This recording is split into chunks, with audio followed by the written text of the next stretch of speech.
I'm taking a break from AEW. Mercedes Moné giving many wrestling fans the best news of the year so far.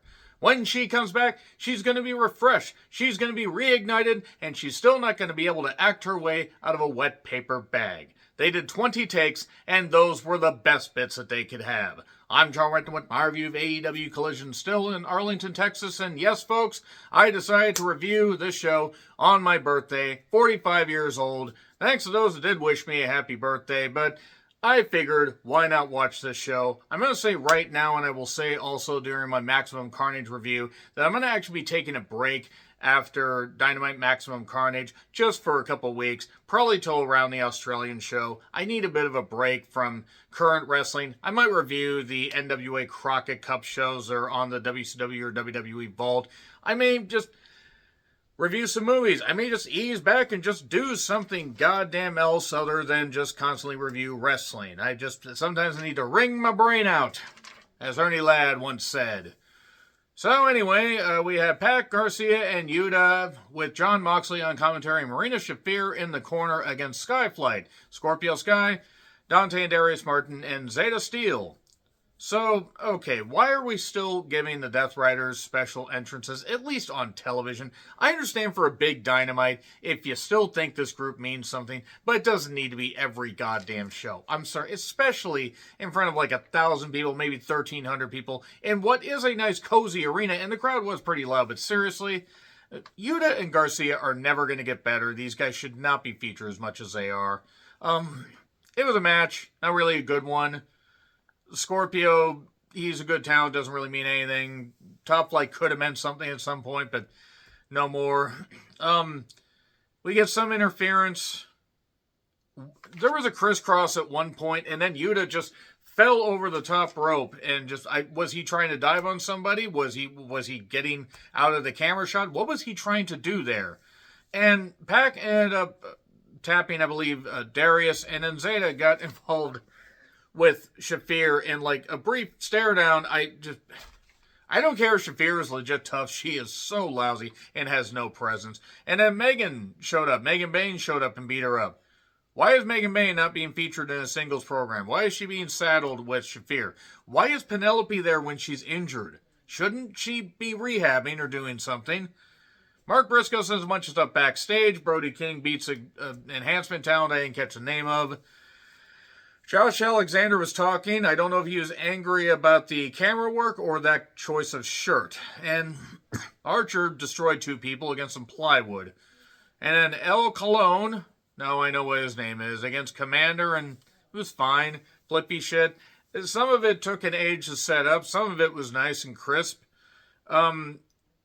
Eventually, he did hit a nice moonsault for 2. He did end up hitting a jumping moonsault to the outside, and then eventually a rack bomb into a destroyer. Oh my god, King Commander went? No.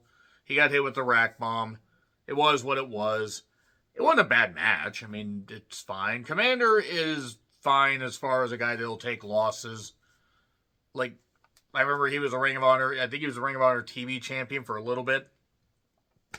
And I had to remind myself of that. Wrestle Kingdom 20 highlights. Check out my review of that if you want to hear my full thoughts. Mina Shirakawa took on Lady Frost in a last-minute added match as opposed to a first-minute added match.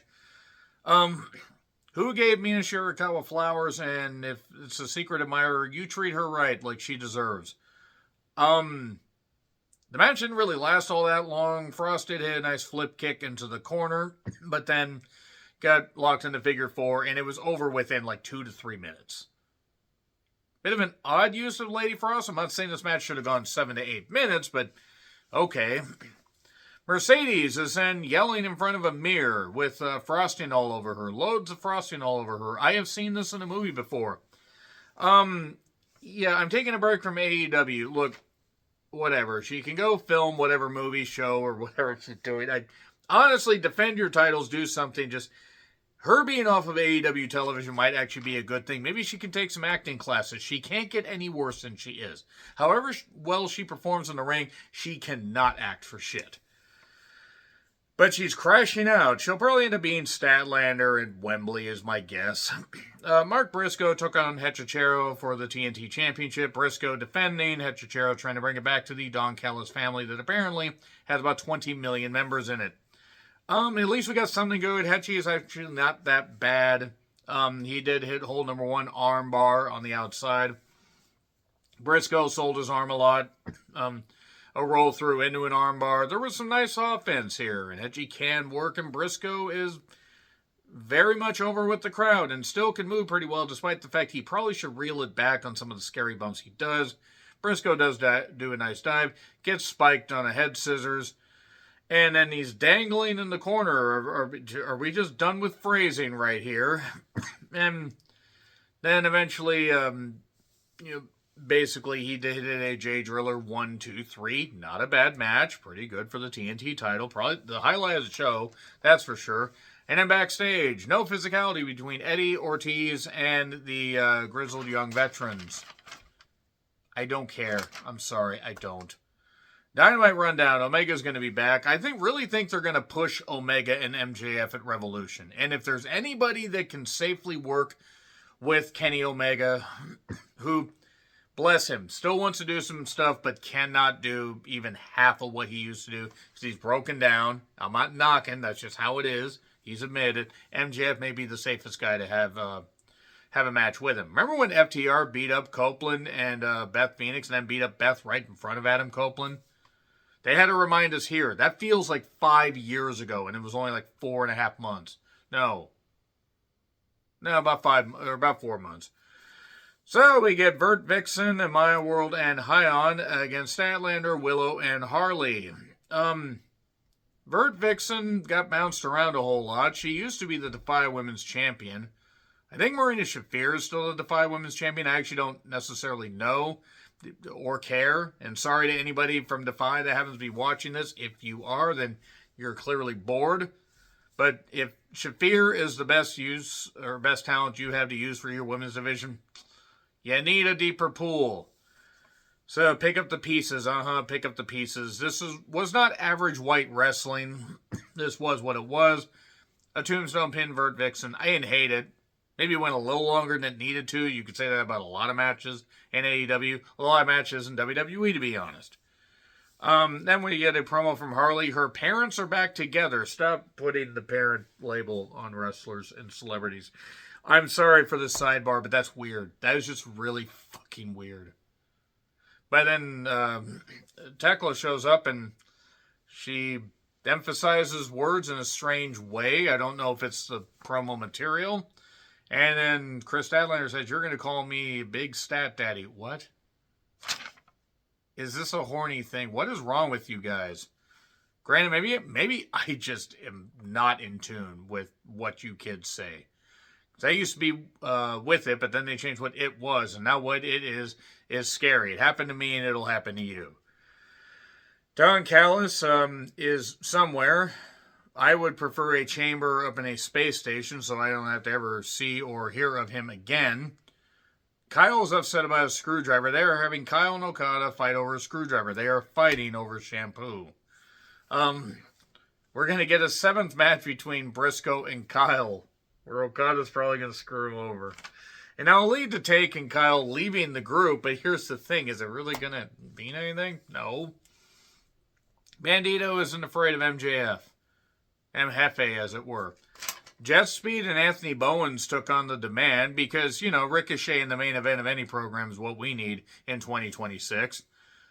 Get Bishop Khan a singles push at some point. I'm not saying get him away from this group entirely, but get him a singles push. Do something with this guy. Jet Speed jump starts. Bowens' team hits. And, yeah, it was a match. Speedball hit the apron doing a dive. I hope he was all right. And Jet Speed were taken out on Wednesday, but they seemed to move just fine. Everyone dove. We get a blind tag. Bowens got pinned. So, yeah, there we go. A beatdown. And then it looked like Castor was trying to encourage Bowens to be beat down. But then he ran in when the Demand were distracted and did this. So, yeah, they're doing the unlikely thing where the Acclaimed are going to be reunited because that's what this program doesn't need, but whatever. They're never going to recapture the magic the Acclaimed had. Really should just put them on singles runs. But they're more like single jogs. Backwards. Right into a freaking wood chipper. So on that note, yeah, that's the show I decided to review on my birthday. I didn't hate it. It was just there.